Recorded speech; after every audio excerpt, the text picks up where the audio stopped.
दोस्तों नमस्कार। आपने नरेंद्र सिंह नेगी का एक गाना सुना होगा, उत्तराखंड की धरती यून डामुन डाम्यली जी, उत्तराखंड की धरती यून डामुन डाम्यली जी, देवभूमि को नौ बदली बिजली भूमि करयली जी, उत्तराखंड की धरती यून डामुन डाम्यली जी। उसी में हमने थोड़ा बदल के बना दिया है, उत्तराखंड की धरती यून बानरुन डम्यली जी, उत्तराखंड की धरती यूं बानरुन डम्यली जी, उत्तराखंड की धरती यूं बंदरुन डम्यली जी। जी तो दोस्तों अभी देखो बंदरों का, यहाँ पे ये देखो, आपको दिखाते हैं, ये बंदर देख लो।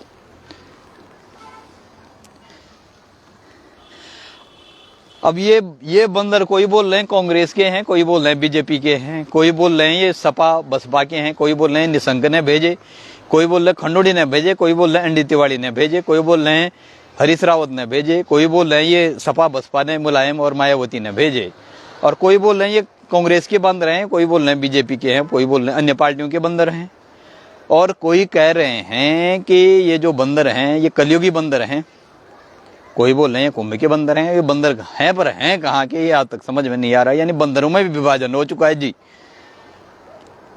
इस प्रकार से आरोप प्रत्यारोप लगाए जा रहे हैं। राजनीति में क्षेत्रवाद, जातिवाद, धर्म संप्रदायवाद के नाम पे, भाषावाद के नाम पे तमाम लोगों को आपस में बांटा ही जाता था, लेकिन अब बंदरों के नाम पे भी बांटा जा रहा है जी। तो बंदरों के नाम पे भी राजनीति का जो वो गढ़ा जा रहा है कि सब अपने तरफ से पल्ला झाड़ रहे हैं। और अब हैं ये किसके, ये बंदर, ये बड़ा चर्चा का विषय बना हुआ है। तो आपको थोड़ा दिखाने की हम कोशिश करेंगे। मुझे लगता है ये होते होते ये आयुष प्रदेश, ऊर्जा प्रदेश और धर्म प्रदेश, विद्युत प्रदेश, जल प्रदेश, जो भी है जड़ी बूटी प्रदेश के बाद अब बंदरों की तादाद यहाँ इतनी बढ़ चुकी है कहीं बंदर प्रदेश न बन जाए जी। ये देख लो आप।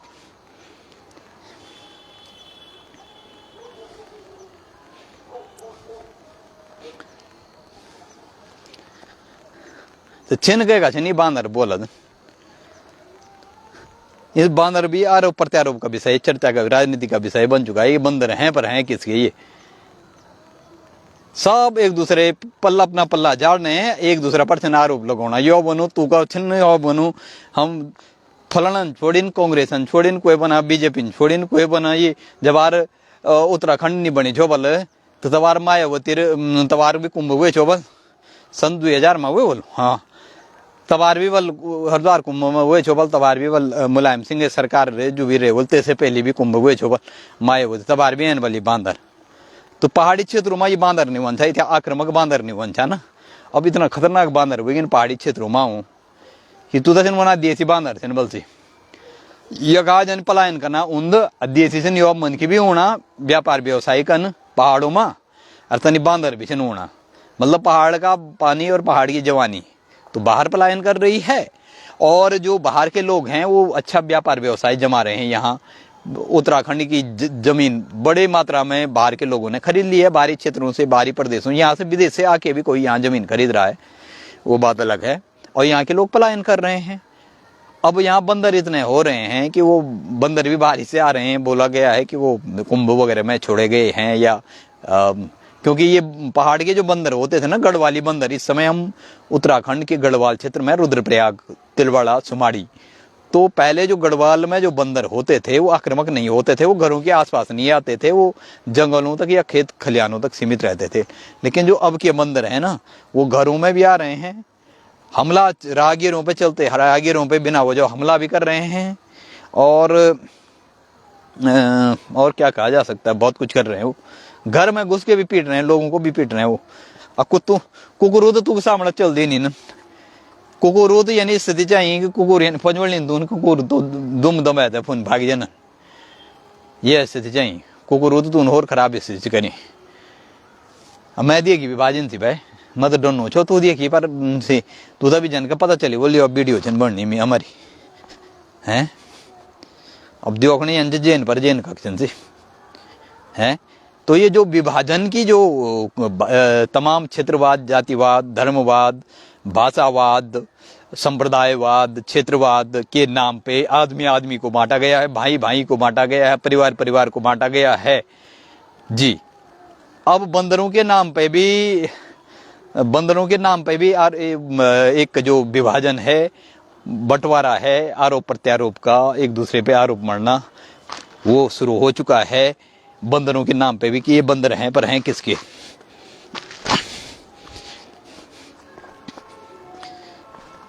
तो बंदरों की जो ये बड़े बेखौफ और क्या कह सकते हैं बड़े आक्रामक और खूंखार बंदर हैं, जो ये आए पर आए कहाँ, क्योंकि हमने बचपने से, जब से हम होश संभाला है, बचपने से बंदरों को देखा है हमने। ये बंदर उतने आक्रामक नहीं थे, उतने खूंखार नहीं थे, बेखौफ नहीं थे जो पहाड़ी बंदर होते थे, खासकर गढ़वाली बंदर। वो सिर्फ और सिर्फ कभी कभार खेतों में आते थे। एक बार सामूहिक रूप से उनको भगा दिया गांव में, 1 महीने में, या ऐसा होता था कि सामूहिक रूप से उनको भगाया जाता था, तो वो भाग जाते थे। लेकिन अब ऐसा नहीं हो रहा है। अब उनको कई बार भगाओ, कुछ करो, वो मतलब ही नहीं। उल्टा आक्रमण, आदमी कोई काटने, कई आदमियों को काट लिया उन्होंने, कई विद्यार्थियों को काट लिया, कई लोगों को वो कर दिया। ये देख लो आप, यहाँ देखो आप, ये खेतों में आप देख सकते हैं।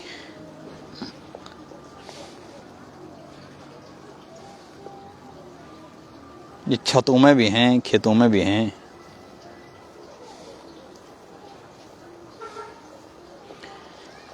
तो कहीं ये नहीं हुआ कि उन समय में मैंने बोले पहाड़ों पर बेरा क्षेत्र से आया बाहरी लोगों को राज रहो, या कहीं जल जंगल जमीन पर संसाधनों पर भी, और बेरा लोगों को साथ साथ बेरा बांदरों को राज रहो, साम्राज्य बने जो।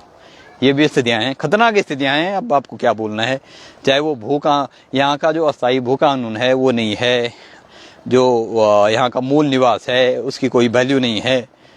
तो ऐसे में यहाँ पे जल जंगल जमीन है और संसाधन है, यहाँ के जो समृद्ध संसाधन है, यहाँ पे प्राकृतिक संसाधन, जैव विविधता है, भौगोलिक संसाधन है, वो यहाँ के क्या कह सकते हैं कि एक स्वर्ग जैसा ही है, आप लगा सकते हैं। इतना विविधतापूर्ण यहाँ प्राकृतिक पारिस्थितिकी तंत्र है, बायोडाइवर्सिटी है, इकोसिस्टम में संसाधन है बहुत सारे भाई, पर्यटन तीर्थाटन भी है। तो इस पे नज़र लगी हुई है बाहरी क्षेत्रों के लोगों की। तो वो यहाँ पे कहीं आपको पता हो, उत्तराखंड गठन के बाद यहाँ पे भाई ऑनलाइन जो भी रिकॉर्ड है या जो भी ऑफिशियल जो रिकॉर्ड है वो अलग है, लेकिन हम कहेंगे तकरीबन 20% से ज़्यादा ज़मीन पहाड़ों की, जी 20-30% के करीब ज़मीन बाहरी लोगों ने खरीद ली। तो हो क्या रहा है कि यहाँ के आदमी पलायन कर रहा है जी, और बाहर के आदमी और बाहर के बंदर यहाँ आ रहे हैं। तो ये कहीं तमाम, मैं बोल रहा था कि पता नहीं क्या क्या, आयुष प्रदेश, जल प्रदेश, जड़ी बूटी प्रदेश, औषधि प्रदेश के बाद, ऊर्जा प्रदेश के बाद ये बंदर प्रदेश न बन जाए, ऐसी स्थिति आ गई।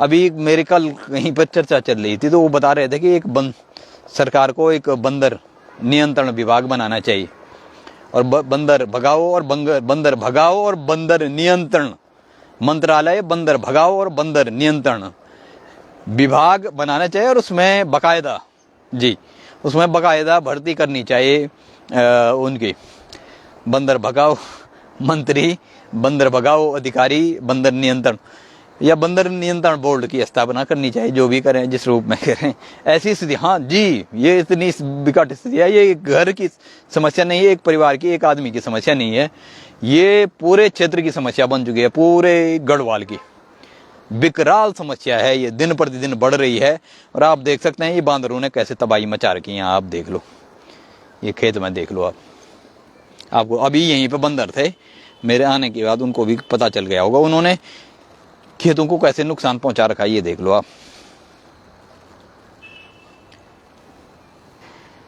और एक चीज और है, जहां से बीज फूटता है ना, फूल के बाद बीज फूटता है, उन स्थानों को ज्यादा चीरते हैं। जैसे ये अब गेहूं को देख लो, ये खा रखे हैं उन्होंने। ये जगह होती हैं, ये जो मेन जहां से ये बीज फूटना था, जहां से ये होना था, इन जगहों को वो करते हैं, वो इन जगहों को ही वो कर लेते हैं। उसके बाद उसमें न बीज आता है, और न उसमें वो क्या बोलते हैं, उसमें न फूल लगता है न बीज आता है। वो ऐसी स्थितियां पैदा कर देते हैं बंदर। ये नीचे देखो, बाजार भी दिख रहा है नीचे, वहां भी लोग परेशान हैं इन बंदरों से। यहाँ पे एक जो कि यहाँ पे स्थानीय ग्रामीणों ने रखे हुए हैं, एक चंद्र सिंह भाई हैं, वो बंदरों को विशेषज्ञ ही मानेंगे, वो बंदरों को भगाते हैं और बंदरों के साथ ही उनका ज़्यादातर टाइम बीतता है बंदरों को भगाने में, तो उनको काफ़ी कुछ अनुभव है। तो उनसे भी राय शुमारी लेते हैं हम कि आखिर बंदरों को कैसे भगाया जाए, और भविष्य में अगर वाकई में अस्तित्व में आ गया बंदर भगाओ कोई डिपार्टमेंट बोर्ड, तो शायद उनको ही सर्वोपरि रखा जाता राय शुमारी के लिए। ये देखो आप कितना नुकसान पहुंचा रखा है।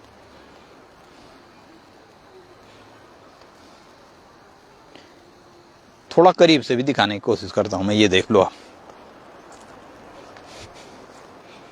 ये देख लो आप क्या हालत बना रखे।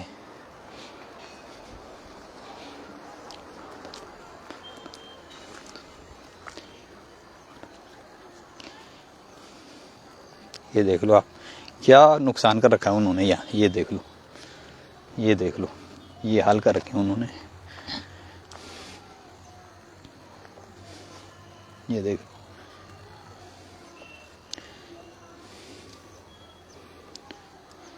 तो दोस्तों ये पहाड़ों की ये स्थितियाँ कमोबेश, ये मैं बता रहा हूँ, ये घर एक परिवार एक आदमी की समस्या नहीं है।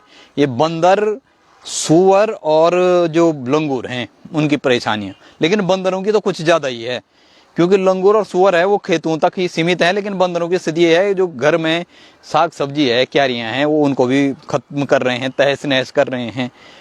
और राहगीरों में, यहाँ तक स्कूल जाते हुए विद्यार्थी हैं, राहगीर हैं, उन पे भी झपट्टा मार के उनको कई बार उन्होंने काट दिया है।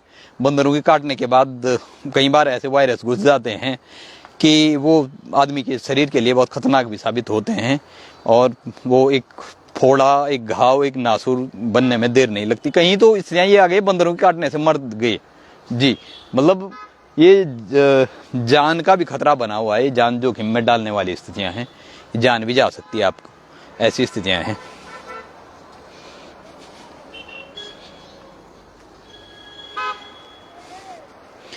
और वहीं तक सीमित नहीं है, वो घर में जो साग सब्जी की क्यारियां हैं वहां तक पहुंच जाते हैं। वो घर में, वो यहाँ तक ये दरवाजा सिर्फ कुंडी लगा रखी है ना, दरवाजा खोला है तो आपके घर में घुस के आपका जो खाना बनाया है उसको भी छीना छपटी करके ले जाएंगे। उसके अलावा जो घर में क्या बोलते हैं उसको, अन्य चीजें भी, खाद्य उत्पाद हैं, सब्जी है, कुछ भी है, वो उसको भी तब तहस नहस करके और खा के निकल जाते हैं। किसी के उन पर कोई नियंत्रण है नहीं, और कोई नियंत्रण कोई वो चलता ही नहीं, किसी का जोर। अब समझ में ये नहीं आ रहा है कि इनका बंदरों को जो समस्या है उसका उचित, अस्थायी और निर्णायक रूप से निराकरण, समाधान कैसे किया जाए। ये एक बहुत बड़ी समस्या है, और ये समस्या लंबे समय के बाद भी जस की तस बनी हुई है, क्योंकि समस्या पे बात तो सभी करते हैं, लेकिन समस्या का समाधान कैसे होगा, समाधान की दिशा में कैसे आगे बढ़ा जाएगा। सिर्फ समाधान नहीं, उचित समाधान, चाहे वो सिर्फ तात्कालिक रूप से नहीं बल्कि दीर्घकालिक रूप से उचित और अस्थायी और निर्णायक समाधान की दिशा में कैसे बढ़ेंगे, ये बड़ी समस्या है। क्योंकि जहां भी जा रहा हूं मैं, एक कॉमन चीज जो है वो बंदरों की, जो वो है कॉमन चीज, वो सब जगह नजर आ रही। चाहे उत्तरकाशी जाओ, चाहे पुरोला जाओ, चाहे रुद्रप्रयाग गढ़वाल में आओ, चाहे फिर आप पौड़ी उस तरफ निकल जाओ, भाई साहब बंदर ही बंदर दिखाई देंगे आपको। सब बोल रहे हैं बंदरों से परेशान हैं, बहुत बड़ी समस्या है, लेकिन समस्या का निराकरण होगा तो होगा कैसा, इसके जवाब न तो आम आदमी के पास है, और न इसका जवाब किसी उसके पास है, मतलब किसी अधिकारी के पास है, नौकरशाह के पास है, राजनेताओं के पास है, राजनीतिक पार्टियों के पास है, किसी के पास भी कोई जवाब नहीं है, या फिर वो जवाब ढूंढना ही नहीं चाहते हैं।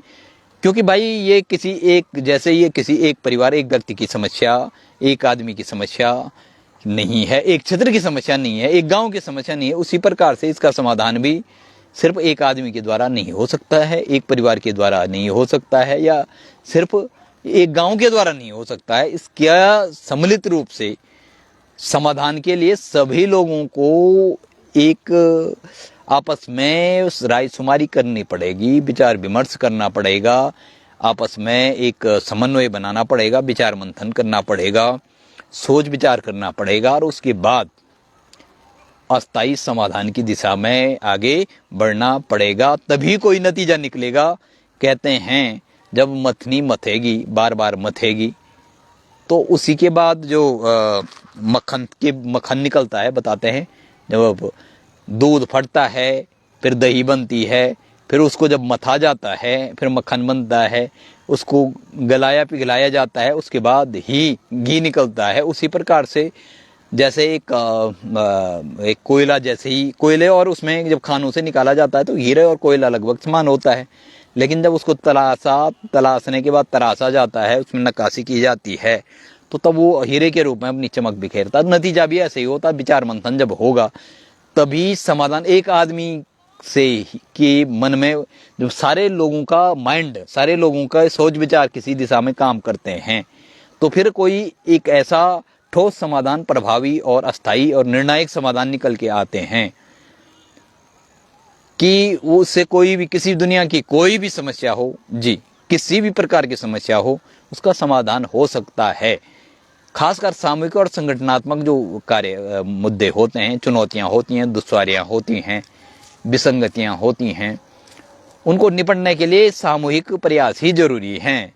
तो इसके लिए शासन प्रशासन को भी और स्थानीय आदमियों को भी, ग्रामीणों को भी एक आपस में एक परस्पर संवाद बनाना पड़ेगा, समन्वय बनाना पड़ेगा विभिन्न स्तरों पर और विभिन्न माध्यमों के द्वारा, चाहे वो मीडिया के माध्यम से हो, ऑफलाइन हो, वो बैठकों की मीटिंग्स के माध्यम से हो, सेमिनार के माध्यम से हो, विचार गोष्ठियों के माध्यम से हो, या आपत्तियों अनापत्तियों और शिकायतों के आधार पे हो, सुझावों के आधार पे हो, संस्तुतियों के आधार पे हो।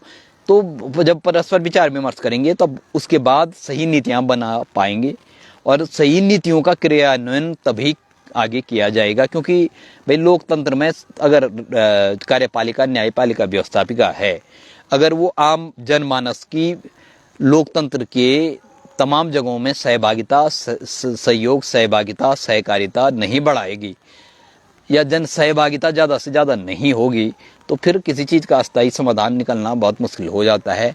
इस मामले में भी वही है, बंदरों को अगर भगाना है, बंदरों को का अस्थायी रूप से निराकरण करना है, तो कुछ न कुछ समाधान की दिशा में तभी इसके लिए सम्मिलित और सामूहिक प्रयास है करने जरूरी है। क्योंकि ये संगठनात्मक और सामुदायिक और सामूहिक मुद्दा है, ये सामूहिक चुनौती है।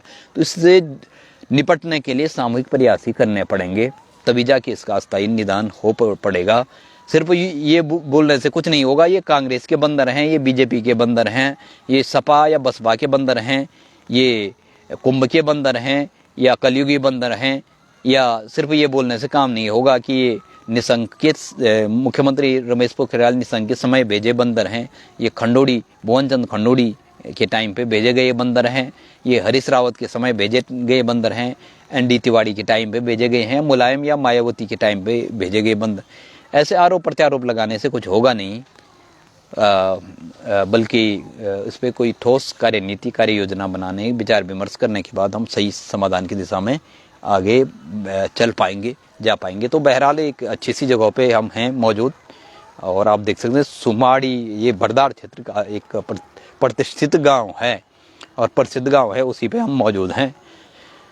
तो ये बंदरों की समस्या देखो, मेरा न खेत है न खलिहान है, मेरी खेती भी नहीं है, लेकिन चूँकि थोड़ा सामाजिक सरोकारों से जुड़ा होने के कारण मैं चुप भी नहीं बैठ सकता हूँ। ये अंदर से पीड़ा टीस होती है, सभी जगह ये समस्या कॉमन देखी है मैंने। तो मुझे लगता है कि क्या किया जाए इस समस्या का समाधान करने के लिए। लोग उसके कारण खेती नहीं कर पा रहे हैं ढंग से। लोगों के जो साग सब्जी का उत्पादन बड़े स्तर, व्यापक स्तर पे होता था और उत्तराखंड की आर्थिकी का एक महत्वपूर्ण जरिया था। उत्तराखंड में लोग न सिर्फ आत्मनिर्भर थे किसी जमाने में, आज अगर आप इतिहास के पन्ने में पीछे जाएं और थोड़ा फ्लैशबैक में आप 30 साल पहले की बात भी करें, 20 साल पहले की बात करें, तो लोग आत्मनिर्भर थे, स्वावलंबी थे। न सिर्फ खेती के मामले में भी और साग सब्जी के मामले में न सिर्फ आत्मनिर्भर स्वावलंबी थे, बल्कि लोग सब्जी बेचा भी करते थे। हम खुद उसके उदाहरण हैं जी। मुझे याद है उत्तराखंड आंदोलन, उसके बाद हम सब्जी बाहर तक रिश्तेदारों से लेकर तमाम लोग हमारे यहाँ से सब्जी ले जाते थे, कट्टे भर भर के, बोरा भर भर के। और अगस्तमुनी तक सब्जी जाती थी हमारी, मार्केट में भी जाती थी बिक्री की, इतनी इतनी होती थी। तो उस समय पहाड़ी बंदरों का इतना खौफ नहीं था, लेकिन ये बंदरों ने जो खेतों को तबाही मचा दी है, लोगों को जीना खाना हराम कर दिया है, घरों में घुस रहे हैं, बहुत बड़ी समस्या, बहुत बड़ी। और ये अगर इसको रोका नहीं गया तो ये समस्या इतनी विकराल हो जाएगी कि लोगों का घर से निकलना भी दूभर हो जाएगा भाई। तो ये जो तमाम जनप्रतिनिधि हमारे क्षेत्रों से जाते हैं प्रत्याशी, आजकल चुनावों का भी मौसम है, थोड़ा मैंने चर्चा इसलिए भी की क्योंकि आजकल चुनावों का भी मौसम है, तो चुनावी समर में जो निकाय चुनाव चल रहे हैं, तो ये भाई जनप्रतिनिधि जो विधायकी लगाओ 3 लाख से ऊपर वेतन लेते हैं, तमाम सुविधाओं, लाखों करोड़ों की सुविधाओं का फायदा उठाते हैं। नगर निकाय हैं, चाहे वो नगर पालिका अध्यक्ष हैं, सभासद हैं, नगर पंचायत में है, नगर निगम में है, नगर पालिका में है, महानगर पालिका में है, या त्रिस्तरीय जो पंचायती व्यवस्था है, वो क्षेत्र पंचायत, जिला पंचायत और ग्राम पंचायत, वन पंचायत, तो तमाम चीजें हैं। वहां से जो प्रतिनिधि जाते हैं, क्या उनका कर्तव्य नहीं है कि आपस में मिल बैठ के इस चीज को सॉर्ट आउट करने के लिए एक माध्यम बन के शासन प्रशासन तक विभिन्न माध्यमों और विभिन्न स्तरों पर विभिन्न माध्यमों के द्वारा शासन प्रशासन तक पहुंचाएं लोगों की जन समस्याओं का, और एक पुल में एक मीडिएटर का काम करें, एक पुल का काम करें शासन प्रशासन और आम जनमानस की समस्याओं के बीच। क्या उनका कर्तव्य नहीं है? क्या उनका वही है कि चुनाव जीतने के बाद वो सब वो छूमंतर हो जाते हैं, एक जादू जैसे उड़ जाते हैं, वो जादू हो जाता है, फुर हो जाते हैं, और एक उनके दावे हवा हवाई हो जाते हैं, और सिर्फ रह जाता है दावे भी उनके हवा हवाई हो जाते हैं, टाई टाई फिस हो जाते हैं, सब सफ़ेद हाथी साबित होता है।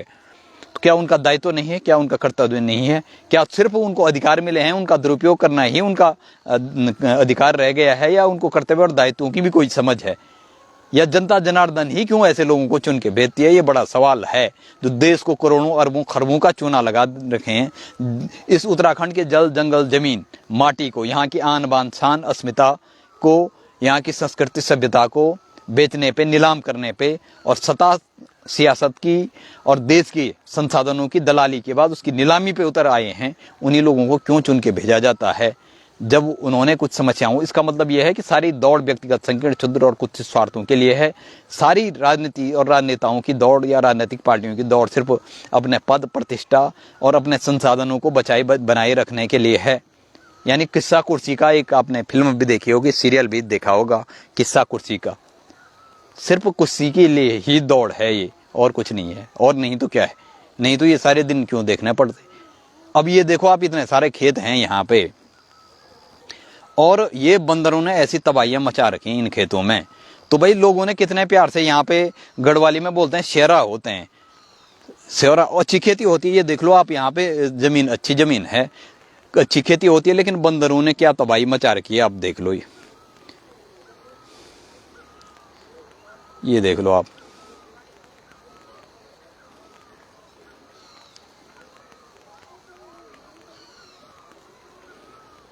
ये देख लो।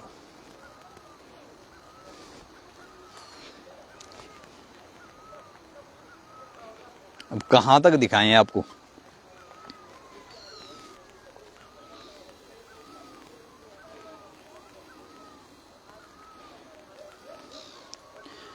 वैसे इस गांव में चंद्र सिंह हैं जो इन बंदरों को भगाने का काम करते हैं, लेकिन वो भी कहां तक भगाएं? वो एक तरफ से जाते हैं, एक आदमी के बस का नहीं है भाई। एक आदमी इधर से भगाए तो दूसरे वो यहाँ से आ जाते हैं, फिर यहाँ से भगाएं वो उस साइड से आ जाते हैं। ये देख लो आप, ये दिखा रहे हैं हम, ये देख लो। बाप रे, बड़ी भीड़ आ गई भाई बंदरों की।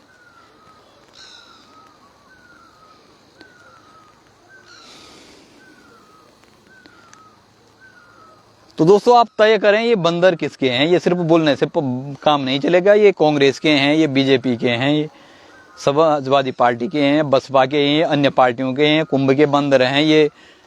ये बंदर जो हैं, ये कलयुगी बंदर हैं। ये बोलने से काम नहीं चलेगा भाई। इन बंदरों की जो समस्या है पहाड़ों में, गढ़वाल क्षेत्र में, उनका निराकरण तो करना ही पड़ेगा भाई। ये देख लो, नहीं तो वही हो जाएगा कि उत्तराखंड की भूमि यो बांदरुन डमेली जी। ये देख लो आप, बड़ी संख्या में बंदरों की टोली। और सबसे बड़ी बात यह है, बेखौफ होके, गांव का बीच बीच का क्षेत्र है, वो बेखौफ होके जा रहे हैं। ये देख लो आप, ये देखो बंदरों का रेला है, बंदरों का मेला है, और बंदरों की टोली है। बंदरों ने ही इन खेतों में मेहनत भले ही किसानों ने की हो, लेकिन बंदरों ने ही यहाँ डेरा जमा रखा है। असली हक यानी मेहनत कोई और करे और मलाई कोई और खाए। अब जैसे देश में शहीद कोई और हुए देश के लिए, उत्तराखंड के लिए बलिदान किसी और ने दिए, और जो उस आंदोलन में, उस योगदान में, उस बलिदान में कहीं शामिल नहीं थे, वो लोग मलाई खा रहे हैं। सत्ता सियासत के भी खा रहे हैं, पूंजी की भी खा रहे हैं, और तमाम जो पूंजीपति कॉरपोरेट हैं वो भी देश की इस जल जंगल जमीन को, इस प्रदेश के जल जंगल जमीन और प्राकृतिक संसाधनों को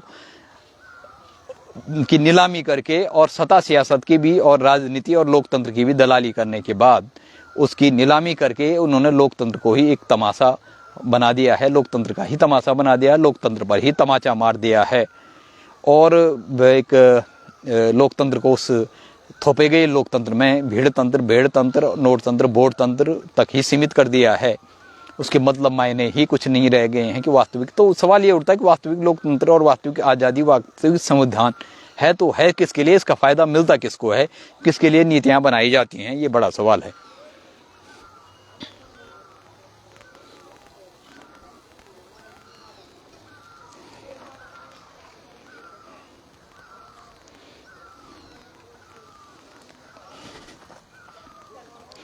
और आजकल ये सवाल इसलिए भी उठाया जा रहा है क्योंकि आजकल चुनावी मौसम है। इसके तुरंत बाद पहाड़ी क्षेत्रों में अभी नगर निकाय के चुनाव हो रहे थे, और ये बंदर भी एक नगर निकाय के चुनाव में भी ये बंदरों का आतंक बड़ा विषय था, बड़ा मुद्दा था। और ये त्रिस्तरीय पंचायत चुनावों में भी ये बड़ा मुद्दा और बड़ा मसला है बंदरों का। ये देख लीजिए, बड़े बेखौफ हो के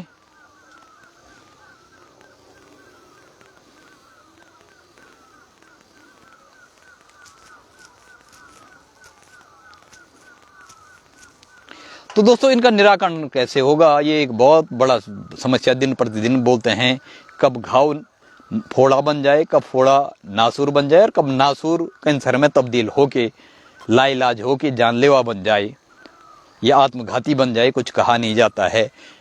आज़ादी के बरक्स साल दर साल बीतते गए, सत्ता सियासतें बदलती गई, चेहरे बदलते गए, नेता बदलते गए, चुनाव दर चुनाव होते गए, और निज़ाम बदले, तमाम चीज़ें बदली,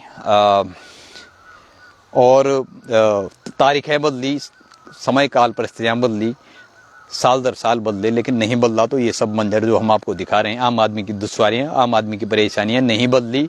वो आज भी जस की तस, न सिर्फ जस की तस खड़ी हैं, बल्कि कई नई परेशानियाँ जो कि 1950-60 में, 1990 के दशक में लोगों ने सोचा भी नहीं होगा, ऐसी ऐसी परेशानियाँ आ चुकी हैं। ये बंदरों की जो समस्या है ना, आपको बता दूं मैं, ये 15-20 साल पहले कोई समस्या नहीं थी। यहाँ पे पहाड़ी जो बंदर थे वो जंगलों तक सीमित रहते थे, कभी कभार आते थे, वो भी एक बार उनका सामूहिक रूप से अगर उन्मूलन किया गया, भगाया गया, उसके बाद कम ही आते थे वो, और घरों के आसपास तो फटकते नहीं थे। लेकिन ये जो बंदर हैं, इन्होंने तो, इनको तो बेखौफ हैं ये, और खूंखार भी हैं और आक्रामक भी हैं, इनको किसी का कोई परवाह नहीं है। तो ये समय पहले नहीं थी। जैसे मैं बोल रहा हूँ कि आज़ादी के साल दर साल बहुत सारी पुरानी समस्याएं थी, उसमें नई समस्याएं ऐसे आ गई कि जो आदमी की सोच समझ से ही परे थी।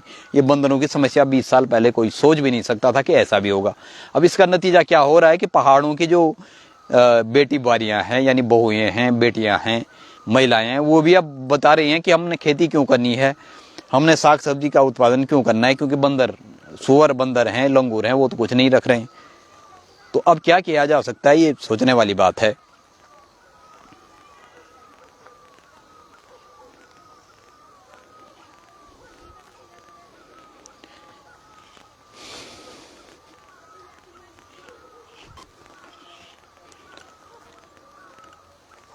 तो इन हरे भरे खेतों का क्या हाल कर चुका है वो देखना, एक आपको दिखाई दे रहा होगा कितने अच्छी यहाँ पे खेती होती है। बहुत अच्छा, खेती के लिए बहुत अच्छा ये क्षेत्र है। लेकिन बंदरों का जो तांडव है वो सिर चढ़ के जब बोल रहा है, तो आम आदमी को खेत बचाना तो दूर, आम आदमी को अपना खुद को बचाना भी मुश्किल हो रहा है इनसे। अपने खुद के घर को, खेत खलिहान को और अपने घर को, अपने जो क्यारियां होती हैं, घर होता है, घर के अंदर की चीज़ों को बचाना तक मुश्किल हो रहा है। और अपनी जान तक बचानी, ये जान पर भी मुसीबत बन के वो हो रहे हैं, हावी हो रहे हैं। तो इनका तांडव कैसे रुकेगा, कब रुकेगा? इस चुनावी समर में, चुनावी महोत्सव में, और जो चुनावी दंगल है, चुनावी शंखनाद है, चुनावी बिगुल है, इसमें मुद्दे ज़्यादातर सियासी होते हैं, यानी राजनीतिक मुद्दे ज़्यादा होते हैं। राजनीतिक मुद्दे क्षेत्र, जाति, संप्रदाय, भाषा और एक दूसरे पे व्यक्तिगत आरोप प्रत्यारोप तक ही सीमित रहते हैं। और उन सारी चीज़ों के बीच आम आदमी के ज़मीनी मुद्दे हैं, आम जनमानस के, वो मुद्दे कहीं खो जाते हैं। तो सियासी मुद्दे और ज़मीनी मुद्दों में साम्यता हो ही नहीं पाती है। उनके बीच जो महीन रेखा आज़ादी के बाद थी, वो कब एक दरार और बड़ी खाई बन चुकी है, वो पता ही नहीं चलती है। और जैसे प्रत्याशी जनप्रतिनिधि बन के जाते हैं, उसके बाद तो उनके सियासी मुद्दे भी कुछ नहीं रह जाते हैं। वो सिर्फ व्यक्तिगत आरोप प्रत्यारोपों तक ही उनकी राजनीति सीमित हो जाती है। अपनी पद कुर्सी को बचाए बनाए रखने तक ही उनकी राजनीति हो जाती है। अपने व्यक्तिगत संकीर्ण, क्षुद्र, कुत्सित, दलगत हों या व्यक्तिगत स्वार्थ हों, वहीं तक उनकी राजनीति रह जाती है। उससे ऊपर वो कभी उठ नहीं पाते हैं। या राजनीति का मतलब इन्होंने, लोकतंत्र का मतलब सिर्फ राजनीति, राजनीति का मतलब चुनाव, चुनाव का मतलब वोट, वोट का मतलब पद प्रतिष्ठा, व्यक्तिगत स्वार्थों की पूर्ति, लूट तंत्र, वोट तंत्र, नोट तंत्र तक ही सीमित रख दिया है। और इसकी आड़ में जनता को सिर्फ जनता का एक घुन की तरफ पिसना, दो पार्टों के बीच घुन की तरफ पिसना ही जनता का एक वो रह चुका है, नियति रह चुकी है जनता की। या जनता ने ही ऐसी नियति स्वीकार कर ली है कि वो सिर्फ, ये गजब तमाशा है जी, गजब तमाशा है, जिसमें जनता ही तमाशबीन भी है। और जनता को ही पता नहीं है कि उसी का तमाशा बनाया जा रहा है, उसी पे तमाचा मारा जा रहा है। तो ये एक गजब की स्थिति है, गजब का तमाशा है कि जो तमाशबीन है वही तमाशा भी है, लेकिन उसी तमाशबीन को ही पता नहीं है कि मैं ही तमाशा बनाया जा रहा हूँ, मैं ही प्यादा हूँ, मैं ही मोहरा हूँ। और जो सहमात का खेल है, उसमें आम जनमानस सिर्फ एक प्यादा है, एक मोहरा है, एक तमाशा है। और दिलचस्प बात यह है कि नेताओं ने अपनी इस प्रकार का एक चक्रव्यूह, राजनीति का कुत्सित राजनीति का एक ऐसा चक्रव्यूह, भ्रम और भंवर जाल बना चुके हैं कि जनता को समझ में नहीं आता कि हम ही तमाशा है इस तमाशे में, और हम ही तमाशबीन बनाए गए हैं जी।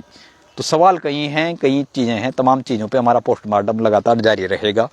सोचिए समझिए ज़रूर कि ये लोकतंत्र की बहार है, लोकतंत्र की बयार है। लोकतंत्र सज रहा है, संवर रहा है, या लोकतंत्र हाँप रहा है, काँप रहा है, बिखर रहा है। आप एक जनता जनार्दन खामोश है, लेकिन जनता को, जनार्दन को कहीं ना कहीं खामोशी तोड़नी पड़ेगी और एक बेखौफ होके एक अपनी बात रखनी पड़ेगी, सामने आके अपनी बात। लोग बात करने से बचते रहते हैं। एक अपनी जो चीज़ें होती हैं